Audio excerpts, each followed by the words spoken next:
जामिया जिंदाबाद। कुछ दिनों पहले की बात है, उत्तर प्रदेश से घर ही आ रहे थे। आज हम घर पहुंचे, 20 तारीख को निकले हैं, आज घर पहुंचे, घर भी नहीं पहुंचे भी डायरेक्ट यहीं आए। यहां से अब घर जाएंगे, पूरे 10 दिन हो गए, 12 दिन हो गए। तो एक सफर से आ रहे थे ट्रेन में, जमात के साथ ही नमाज पढ़ रहे थे। कुछ नौजवान दिखे वहां पे, मोबाइल से गूगल पे उन्होंने कुछ सर्च किया और पढ़ने लगा, जय हनुमान ज्ञान गुण सागर। मेरे कान में आवाज पड़ी, मैं साइड में ही था, मैं उनके पास गया, मैंने उनसे कहा कि भैया जरा बताओ क्या पढ़ रहे हो? ईश्वर को, ये बजरंग बली जी को, हनुमान जी को खुश करने के लिए पढ़ रहे हो?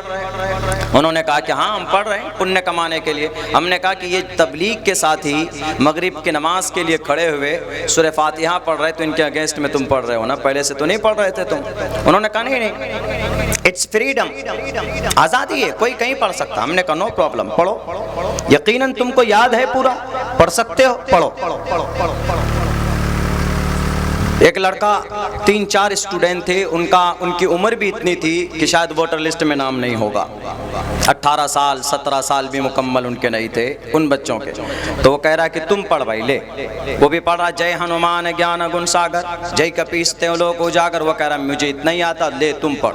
तीसरे को देता, वो कहता मुझे नहीं आता, ले तू पढ़।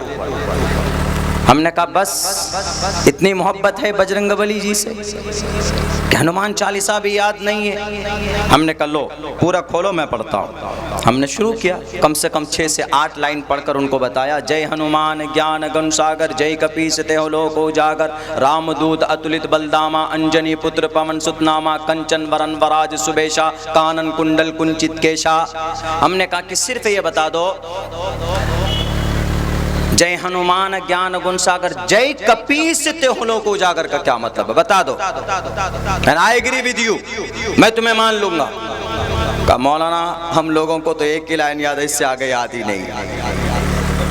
फिर क्यों पढ़ रहे? बोला हमारा एक दोस्त है, वो कहता है जहां पर भी मुसलमान मिले, टोपी दाढ़ी वाला मिले, नमाज पढ़ता हुआ मिले, दाढ़ी वाला नजर आ जाए, टोपी वाला नजर आ जाए, कोशिश करो उनको परेशान करने की। और हम वही कर रहे थे। हमने कहा do you believe in which धर्मशास्त्रा डू यू बिलीव, कौन सी किताब पर अमल करते हो, आस्था है? का श्रीमद् भगवद गीता। मैंने कहा can you explain, can you remember, tell me the first verses and first आया, बता सकते हो?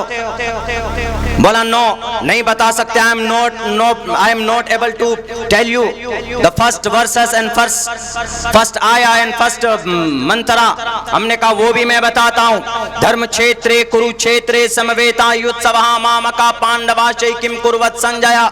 हमने कहा है कि नहीं, मैं जितना अपने कुरान को जानता हूँ उतना तुम्हारे शास्त्र को जानता हूँ। ना तो तुम्हारी शास्त्र में ये बात लिखी हुई है कि मुसलमानों को टोपी और दाढ़ी की वजह से उन्हें परेशान किया जाए, मुसलमानों के मदारिस के ऊपर खामखा उनको हरासमेंट करने के लिए तफ्तीश किए जाएं और इन बेजमीर बेईमान मीडिया वालों को भेजा जाए कि जाओ वहां पर सवाल जवाब करो। याद रखो दुनिया वालों, ये कुरान पढ़ने वाला बाकी है तो ये दुनिया बाकी, ये मदरसा बाकी है तो इस्लाम बाकी, और इस्लाम बाकी, ईमान बाकी है तो सूरज के अंदर रोशनी होगी, नहीं तो सूरज में रोशनी नहीं होगी। एक ने कहा कि मौलाना हम इसीलिए तो मदरसों को जलाते हैं, मदरसों की ईंट उखाड़ कर फेंकते। हमने आपके बिहार शरीफ के अंदर हमारे नौजवानों ने, तंजीमों ने इसीलिए ये काम किया कि उस मदरसों को जला दें। हमने कहा कि मदरसे की तारीख तुम्हें नहीं मालूम है, अगर मदरसे की तारीख तुम्हें मालूम होती तो ये नापाक अमल नहीं करते। उन्होंने कहा बताओ मौलाना मदरसे की क्या तारीख? हमने कहा याद करो जब इस देश के अंदर 200 साल तक अंग्रेज गुलामी की जंजीरों में तुम्हें बांध दिया था और आजाद की जिंदगी नहीं गुजार सकते थे। उस आजादी, उस अंग्रेज, उस गुलामाना जिंदगी से निकालने के लिए अगर सबसे पहले मैदान में कोई आया था तो मौलाना शाह वलीउल्लाह मुहद्दिस देहलवी आए थे। मौलाना शाह वलीउल्लाह मुहद्दिस देहलवी, अगर मदरसा ना होता तो शाह वलीउल्लाह ना होते, अगर शाह वलीउल्लाह ना होते तो शाह अब्दुल अजीज ना होते, शाह अब्दुल अजीज ना होते तो हाजी इमदादुल्लाह भी ना होते, हाजी इमदादुल्लाह ना होते तो मौलाना ममलूक ना होते, मौलाना ममलूक ना होते मौलाना कासिम भी ना होते, मौलाना अब्दुल रशीद गंगोही ना होते, अगर ये ना होते तो शेखुल हिंद ना होते, अगर शेखुल हिंद ना होते तो शेखुल इस्लाम ना होते, अगर शेखुल इस्लाम ना होते तो अंग्रेज के सामने उनकी आंखों में आंखें डालकर कोई माए का लाल पैदा नहीं हुआ था जो ये कह सकता हो कि अंग्रेज तू जालिम है, तू इस देश को लूटने वाला है। अगर यह आवाज किसी ने बुलंद की है तो मदरसे से पढ़ा लिखा एक आलिम दीन शेखुल इस्लाम ने यह आवाज बुलंद की है। हमने कहा यह है मदरसे की तारीख। अगर मदरसा ना होता तो ये देश आजाद नहीं होता। फाइनल कानून संविधान है बना हुआ इस देश का। बैरकैफ ये तो बात हो गई इससे। अब हम मुसलमानों को अल्लाह ने कुरान में कहा है वअंतुमुल आलौन, और अल्लाह ने कुरान करीम के अंदर कहा है यहूदियों के लिए जो आज जुल्म सितम की बरसात कर रहे हैं उनके लिए कहा ज़ुरिबत अलैहिमुज़ ज़िल्लतु वल मस्कना। क्या वजह है कि आज वो इतने कामयाब हैं? अल्लाह ने कहा वो जलील रुस्वा है, और हमारे लिए कहा वअंतुमुल आलौन, तब भी जेल में सबसे ज़्यादा मुसलमान, लुटने पिटने वाला सबसे ज़्यादा मुसलमान, जुल्म तशद्दुद के बाज़ार में बिकने वाला सबसे ज़्यादा मुसलमान। What's reason? You have to just consider। अल्लाह के नबी को सबसे पहली वही अल्लाह ने क्या दी? इक़रा, पढ़ो। इस पर कौन अमल कर रहा है? इस पर यहूदी अमल कर रहा है। सबसे ज़्यादा तालीम याफ्ता दुनिया के प्रोफेसर में अगर कोई होता है, दुनिया इंसानियत में किसी का नाम आता है तो यहूदी का नाम आता है। यहूदी शादी के पीछे नहीं भागता, यहूदी अपनी ज़िंदगी के पीछे नहीं भागता, वो अपनी तरक्की के पीछे भागता है।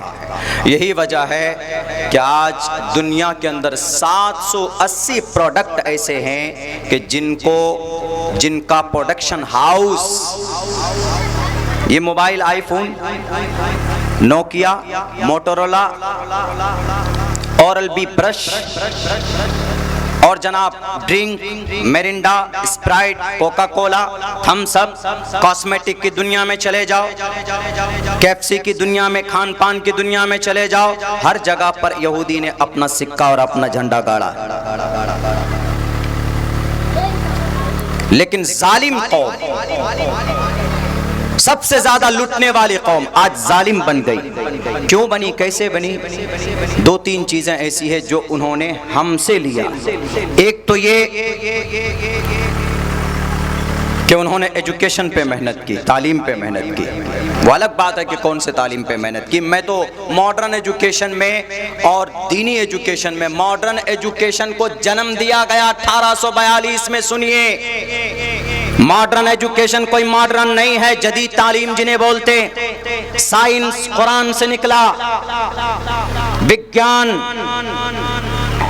मैथ कुरान से निकला। पढ़िए कुरान को। कैम्ब्रिज यूनिवर्सिटी में, लंदन के अंदर एक किताब पढ़ाई जाती है डॉक्टरों को, अल कानून।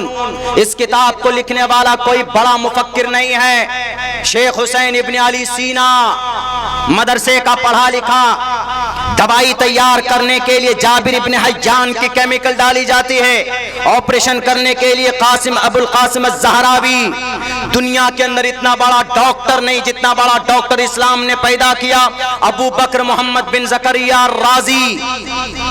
इस्लाम के प्लेटफॉर्म से, इसीलिए ये चीजें अलग नहीं हैं। पहले जमाने में एक तरफ इमाम गज़्ज़ाली होते थे तो उसी दरसगाह से पढ़कर अल बैरूनी निकलता था। भेदभाव नहीं था उस जमाने में, तो तफरीक की गई 1842 में अंग्रेज के जरिए से।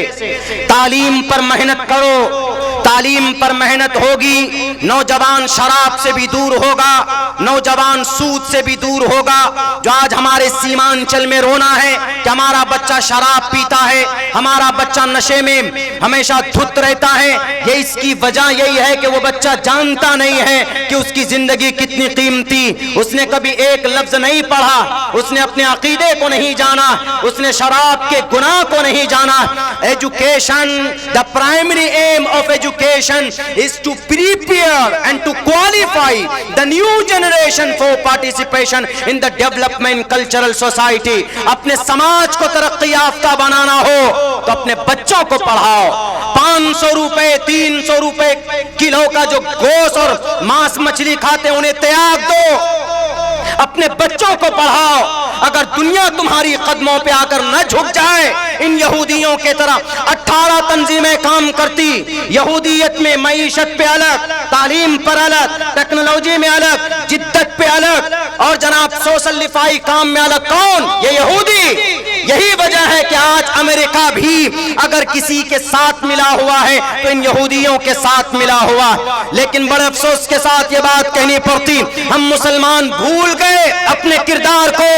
गजा पट्टी पर हमला होता है, मानता हूं कि दो तरफ से बॉर्डर खुलता है इसराइल का, गजा दो तरफ से जा सकते हैं गजा के लोग, तो इसराइल में ही जा सकते हैं। लेकिन तीसरा दरवाजा तो मिस्र के तरफ खुलता है, तीसरा बॉर्डर। ये मिस्र के जालिम हुक्मरान, ये सिर्फ मसनूई मुसलमान, ये बेईमान, ये बोलते हैं कि हम गजा के मुसलमानों को बॉर्डर खोलकर अंदर नहीं लेंगे। क्यों? गजा के मुसलमानों के लिए वो जमीन है वहां पर। अरे जमीन है लेकिन जालिम जुल्म कर रहा है, उसकी मदद करो। अल्लाह के नबी की हदीस नहीं पता है, अल मुस्लिमु का जसदिन वाहिदिन। अल्लाह के नबी की हदीस इन्नमल अल मुस्लिमु अखुल मुस्लिम याद नहीं है। अल्लाह के कुरान का अल्फाज इन्नमल मुमिनून इख्वा याद नहीं है कि अगर किसी मुसलमान को तकलीफ हो तो पूरे मुसलमानों को तकलीफ होनी चाहिए। क्यों?